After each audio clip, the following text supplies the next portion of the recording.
여러분은 60이 넘은 인생의 후반에서 새로운 시작이 가능하다고 생각하시나요? 오늘 저희가 나눌 것은 노년의 삶 속에서 언젠가 우리가 마주하게 될 인생의 중요한 순간을 어떻게 지혜롭게 대처할 것인지를 들려드리겠습니다. 오늘은 조금 특별한 이야기로 시작합니다. 67세 교직 생활을 은퇴한 김준호 씨가 51세 한 여성과 새로운 만남을 가졌습니다. 이 만남은 아름다운 인연을 맺고 또 다른 행복한 인생의 시작이 될 것처럼 보였지만 왜 51세 여성이 제시한 4가지 조건 앞에서 도망치듯 자리를 떠나야 했을까요? 그리고 그 선택이 그의 인생에 어떤 변화를 가져왔을까요? 이 이야기를 통해 우리는 어떤 교훈을 얻을 수 있을까요? 이 물음에 대한 답은 여러분을 놀라게 할 뿐만 아니라 관계 속에서 지켜야 할 가치는 무엇인지, 그리고 행복이란 과연 무엇인지를 다시 한번 돌아보게 될 것입니다. 구독과 좋아요는 무료입니다. 한 번씩 눌러주세요. 오늘 이야기를 끝까지 들어보신다면 우리 일상에서 주는 교훈과 더불어 깊은 지혜와 통찰을 얻을 수 있는 계기가 될 것입니다. 이제 그의 이야기 속으로 들어가 보시죠. 매일 아침 같은 시간에 눈을 뜹니다.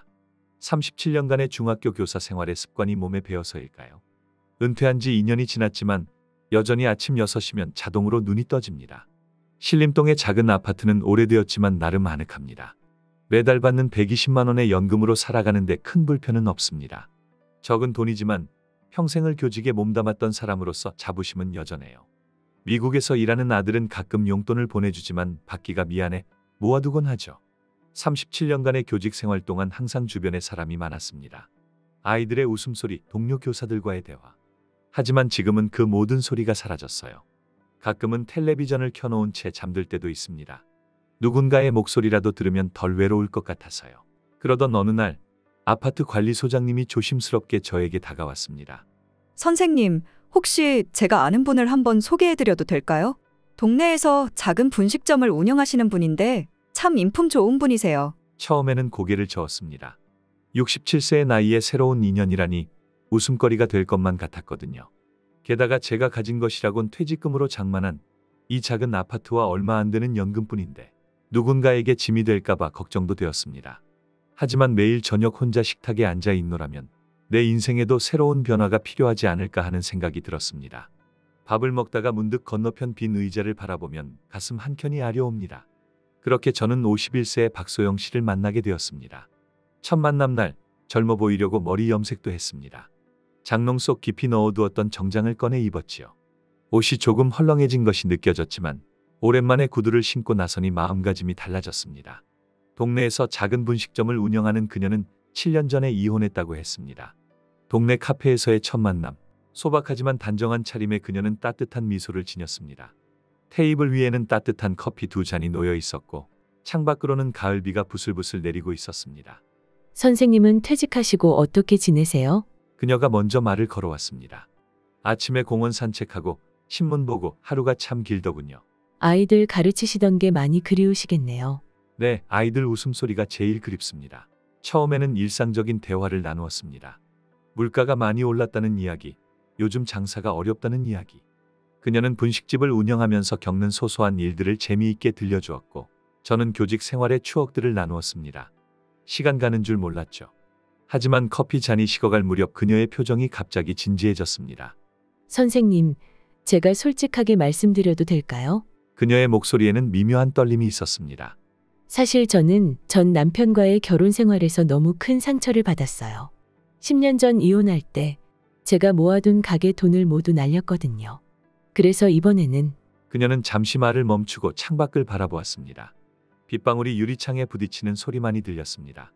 이번에는 조금 더 현실적으로 접근하고 싶어요. 선생님께 몇 가지 제안을 드려도 될까요? 저는 고개를 끄덕였습니다. 그 순간만큼은 그녀의 진심이 느껴졌기 때문입니다. 첫 번째로 그녀는 손가락으로 테이블 위에 물방울을 그리며 말했습니다. 6개월 정도 동거 기간을 가졌으면 해요. 하지만 그 전에 500만 원의 보증금이 필요해요. 이건 서로의 진정성을 확인하는 과정이에요. 물론 나중에 맞지 않으면 돌려드릴 거예요. 순간 가슴이 철렁했습니다. 제 한 달 연금이 120만 원인데 4개월이 넘는 금액을 보증금으로 내야 한다니. 두 번째는 그녀의 눈이 반짝였습니다. 제주도에서 한 달 동안 신혼여행을 가고 싶어요. 웨딩 사진도 찍고 제 평생 소원이에요. 비용은 선생님께서. 말끝을 흐렸지만 의미는 분명했습니다. 제 입에서 한숨이 새어나왔습니다. 세 번째는 그녀는 더욱 조심스럽게 말을 이었습니다. 결혼 후에는 선생님의 연금 통장을 제가 관리했으면 해요. 매달 용돈을 드리는 방식으로요. 이전 결혼에서 배운 게 있어서. 37년간 교단에 서며 지켜온 자존심이 순간 무너지는 것 같았습니다. 마지막으로 그녀는 잠시 망설이다 말했습니다. 각자 독립된 방을 써야 할 것 같아요. 오랫동안 혼자 살다 보니 그게 편해졌거든요. 대신 집안일은 제가 모두 책임질게요. 맛있는 음식도 매일 해드리고. 카페의 잔잔한 음악이 귓가에 맴돌았습니다. 문득 교실에서 아이들에게 했던 말이 떠올랐습니다. 진정한 관계는 조건이 아닌 신뢰를 바탕으로 한다. 수십 년간 학생들에게 가르쳐온 이 말이 지금 이 순간 제 가슴을 찌르는 것 같았습니다. 그리고 선생님, 말을 마친 그녀는 갑자기 분위기를 바꾸며 밝게 웃었습니다. 제가 요리 솜씨가 정말 좋아요. 특히 김치찌개는 제가 자신 있어요. 선생님이 식탁에서 일어날 수 없을 만큼 맛있게 해드릴게요. 그녀는 자신만만한 표정으로 말을 이었습니다. 저는 나이가 들어도 시들지 않는 꽃이에요. 항상 예쁘게 꾸미고 다니고 선생님 건강도 잘 챙겨드릴 자신 있어요. 명절에는 음식 걱정 안 하셔도 되고. 소영 씨의 말은 달콤했지만 왠지 모를 위화감이 들었습니다. 그녀의 말 한마디 한마디가 마치 잘 계산된 것처럼 느껴졌기 때문입니다. 아, 맞다. 제가 옷 고르는 안목도 좋아요. 나중에 선생님 옷장도 좀 바꿔드려야겠어요. 요즘은 나이 드신 분들도 세련되게 입으시잖아요. 순간 제 마음속 무언가가 불편하게 움직였습니다. 그녀는 제 대답도 듣기 전에 이미 우리의 미래를 그려나가고 있었습니다. 마치 잘 짜여진 각본처럼 모든 게 그녀의 계획대로 흘러가고 있었죠. 선생님 아들분도 미국에 계시다고 하셨죠. 저희가 결혼하면 명절에 한국에 오라고 하지 말아요. 대신 우리가 미국 가서 놀다 오는 게 어떨까요? 물론 경비는. 저는 그녀의 말을 더 이상 듣고 있을 수가 없었습니다. 37년간 교단에 서며 수많은 사람들을 만났지만 이렇게 철저하게 계산된 관계는 처음이었습니다. 박소영 씨, 제가 입을 열자 그녀는 말을 멈추었습니다. 죄송하지만 제가 말씀하신 조건들을 받아들이기는 어려울 것 같습니다. 그녀의 얼굴에서 순간 미소가 사라졌습니다. 그리고는 이내 다시 환한 웃음을 지어 보였지만 그 웃음이 전보다 더 어색하게 느껴졌습니다. 너무 성급했나요? 조건들을 조금 조정할 수도 있어요. 선생님께서 부담스러우시다면. 하지만 저는 고개를 저었습니다. 이미 마음은 결정되어 있었으니까요. 자리에서 일어나며 정중히 인사를 했습니다. 오늘 귀한 시간 내주셔서 감사합니다. 하지만 이것으로 끝내는 게 좋겠네요. 카페를 도망치듯 빠져나왔지만 제 발걸음이 그 어느 때보다 가벼웠습니다. 가을비는 여전히 내리고 있었지만 마음만은 맑게 갤린 것 같았습니다. 집으로 돌아오는 버스 안에서 창밖으로 흐르는 빗방울을 바라보며 깊은 생각에 잠겼습니다. 이상하게도 마음이 편안했습니다. 무거운 짐을 내려놓은 것처럼요. 물론 앞으로도 외로운 저녁들이 계속되겠지만 오늘의 선택은 옳았다고 믿습니다. 37년간 교단에 서며 저는 학생들에게 항상 이런 말을 했습니다. 돈으로 살 수 있는 것과 살 수 없는 것을 구별하는 지혜가 필요하다고요. 이제야 그 말의 진정한 의미를 제가 깨닫는 것 같습니다. 박소영 씨의 제안은 겉으로 보면 합리적으로 보일 수도 있습니다. 서로의 책임과 의무를 명확히 하고 각자의 영역을 존중하자는 것이니까요. 하지만 그 속에는 진정한 사랑과 신뢰가 빠져 있었습니다. 돈으로 살 수 없는 것들이 있습니다. 서로에 대한 존중과 배려, 진심 어린 마음, 함께 나누는 소소한 행복. 이런 것들은 계약서나 조건으로 정할 수 있는 게 아닙니다. 나이 들어 찾아오는 외로움이 무섭긴 합니다. 하지만 그렇다고 내 삶의 가치까지 내려놓을 순 없지요. 차라리 고독을 견디는 편이 낫습니다. 지금은 아파트 경로당에서 하는 서예 교실에 다니기 시작했습니다. 일주일에 2번 붓글씨를 쓰며 보내는 시간이 생각보다 즐겁습니다. 거기서 만난 친구들과 이야기를 나누다 보면 외로움도 조금은 잊을 수 있습니다. 인생의 황혼기에 새로운 동반자를 만난다는 건 단순히 외로움을 달래기 위한 것이 아니어야 합니다. 서로의 부족함을 채우는 것이 아니라 각자의 완성된 삶을 나누는 일이어야 하지 않을까요? 가끔 텅 빈 집에서 밥을 먹을 때면 여전히 마음이 쓸쓸해집니다. 하지만 이제는 압니다. 진정한 행복은 조건과 계약으로 만들어지는 것이 아니라는 거요. 그것은 서로에 대한 진심과 믿음에서 시작되는 것임을. 우리 모두는 나이가 들수록 더 많은 것들을 원하게 됩니다. 하지만 진정한 행복은 더 가지는 것이 아니라 이미 가진 것의 가치를 아는 데서 시작됩니다. 그래서 저는 결심했습니다. 이상적인 동반자를 만날 때까지, 아니 어쩌면 만나지 못하더라도 제 삶의 가치를 지키며 살아가려고 합니다. 그것이 제가 67년을 살아오며 깨달은 가장 소중한 지혜입니다. 외로움이 무서워 스스로의 가치를 낮추는 것보다 고독하더라도 당당하게 사는 편이 낫습니다. 그것이 우리 인생 후반전의 진정한 행복이 아닐까요? 이 이야기를 통해 우리는 다음 세 가지 중요한 질문을 마주하게 됩니다. 첫째, 노년의 외로움을 달래기 위해 어떤 대가를 치러야 할까요? 노년의 외로움을 달래기 위해 자신의 가치와 존엄성을 포기하는 것은 옳지 않습니다.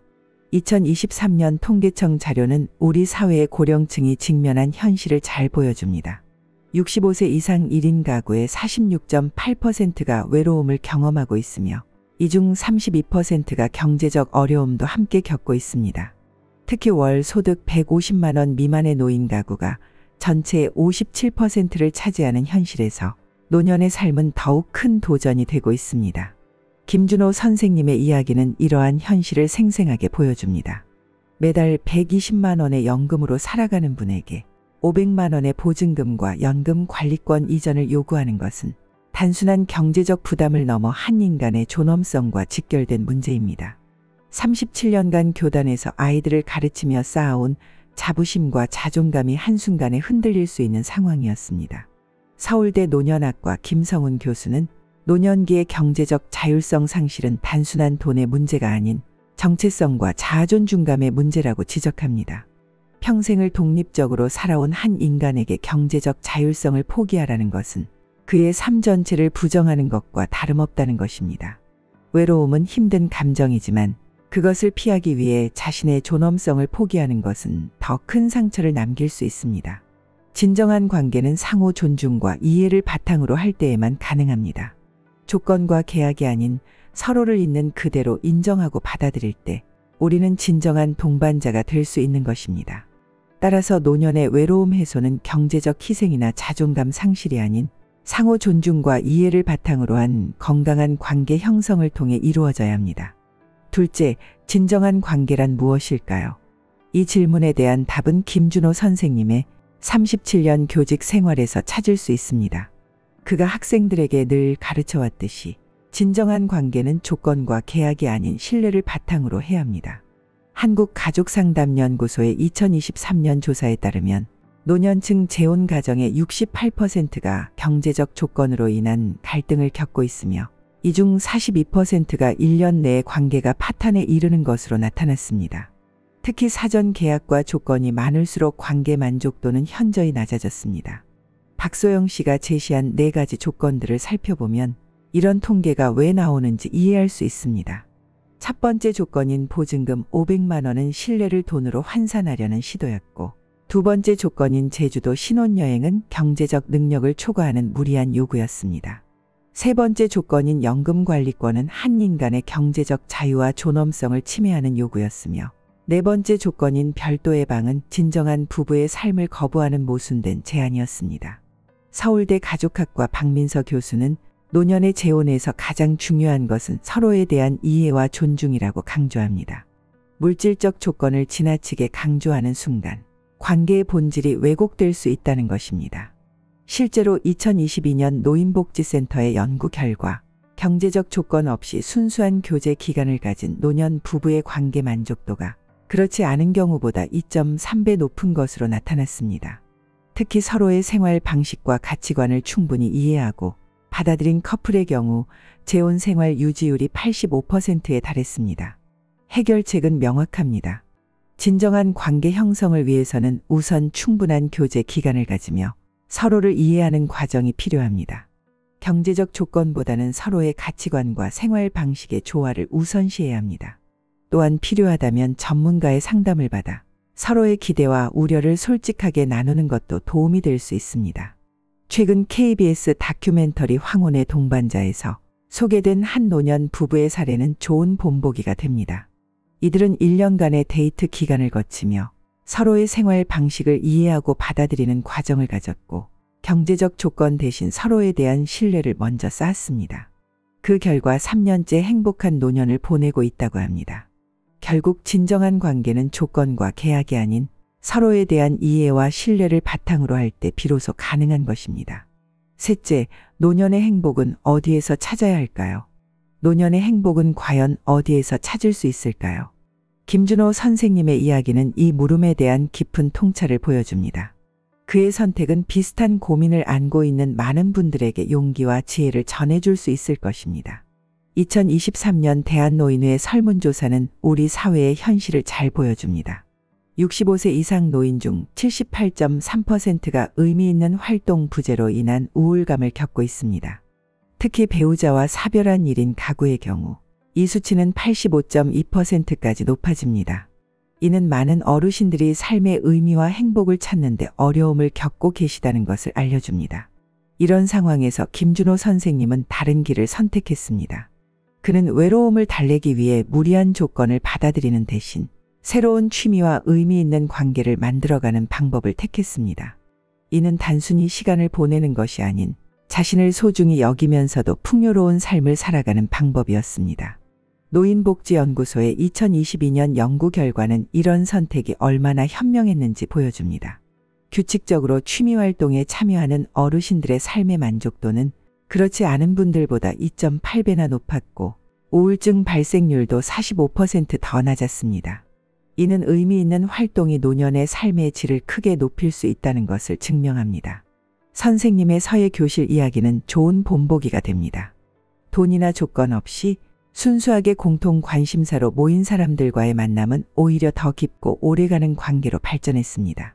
함께 글씨를 쓰고 작품을 감상하며 자연스럽게 서로를 이해하고 존중하는 사이가 되었습니다. 자존심을 지키는 것도 매우 중요합니다. 선생님은 37년간의 교직 생활에서 쌓아온 자부심과 품위를 지키기로 했습니다. 외로움을 잠시 달래기 위해 그동안의 가치관을 저버리는 것은 현명한 선택이 아니었기 때문입니다. 진정한 관계는 계약서나 조건으로 맺어지는 것이 아니죠. 박소영 씨가 제시한 조건들과 달리 서예 교실에서 만난 친구들과의 관계는 서로를 있는 그대로 받아들이는 진짜 우정이었습니다. 이런 관계야말로 노년의 삶을 따뜻하게 만드는 진정한 인연이라고 할 수 있습니다. 홀로 있는 것을 두려워하지 않는 용기도 필요합니다. 부적절한 관계로 외로움을 피하려 하기보다는 고독을 받아들이고 그 안에서 새로운 기쁨을 찾는 것이 더 지혜로운 선택일 수 있습니다. 이는 포기가 아닌 더 나은 삶을 위한 적극적인 선택입니다. 우리 사회는 빠르게 고령화되고 있고 혼자 사는 어르신들도 늘어나고 있습니다. 많은 분들이 외로움과 고독으로 힘들어하시지만 해결책은 아무나와 함께 있는 것이 아닙니다. 건강한 관계를 맺고 자신의 가치를 지키는 것이 진정한 행복으로 가는 길입니다. 외로움을 피하기 위해 어떤 것까지 포기할 수 있나요? 라는 질문을 우리 스스로에게 던져봅니다. 답은 저마다 다르겠지만 한 가지 분명한 것은 자신의 존엄성과 가치는 절대로 포기해서는 안 된다는 점입니다. 나이가 들수록 외로움은 더 크게 느껴질 수 있습니다. 하지만 그것을 피하기 위해 자신을 버리는 것보다는 고독을 받아들이고 새로운 방식으로 기쁨을 찾는 것이 현명한 선택입니다. 공자는 인생에서 가장 큰 영광은 한 번도 넘어지지 않는 것이 아니라 넘어질 때마다 다시 일어서는 것이다라고 했습니다. 김준호 선생님의 선택은 바로 이런 가르침을 실천한 것이었습니다. 외로움이라는 넘어짐 앞에서 그는 자신의 가치를 지키며 다시 일어섰습니다. 동양의 옛 성현들은 편안함을 쫓다가 근심을 얻는다. 추간득환으로 경계했습니다. 일시적인 외로움을 피하기 위해 자신의 가치를 저버리는 것은 결국 더 큰 근심을 얻게 되는 길일 것입니다. 미국의 시인 랄프 waldo 에머슨은 당신이 걸어가는 길이 옳다고 믿는다면 그 길에 아무도 없더라도 계속 걸어가라고 말했습니다. 때로는 고독한 길이 될 수도 있지만 자신의 가치를 지키며 걸어가는 것, 그것이 진정한 행복으로 가는 길일 것입니다. 인생은 마라톤이라는 말처럼 우리의 노년도 긴 호흡으로 바라볼 필요가 있습니다.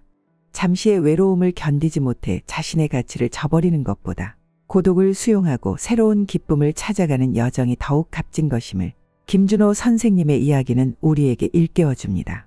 이제 우리는 알게 됩니다.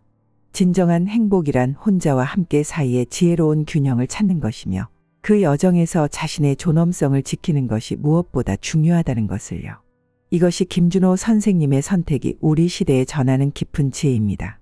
오늘은 이렇게 우리들의 삶의 일상 속에서 특별한 이야기를 통해 인생의 지혜를 나누는 시간을 가져보았습니다. 저희 거인의 가르침에서 나누어 드리는 지혜 나눔이 여러분들의 삶 속에 조금이나마 도움이 되시길 희망합니다. 어제보다 지혜로운 오늘이 오늘보다 더 현명한 내일이 되시길 응원합니다. 오늘의 거인의 가르침이 도움되셨다면 구독과 좋아요, 알림 설정을 눌러주세요. 긴 시간 시청해 주셔서 감사합니다. 다음 시간에도 더욱 유익한 영상으로 찾아뵙겠습니다.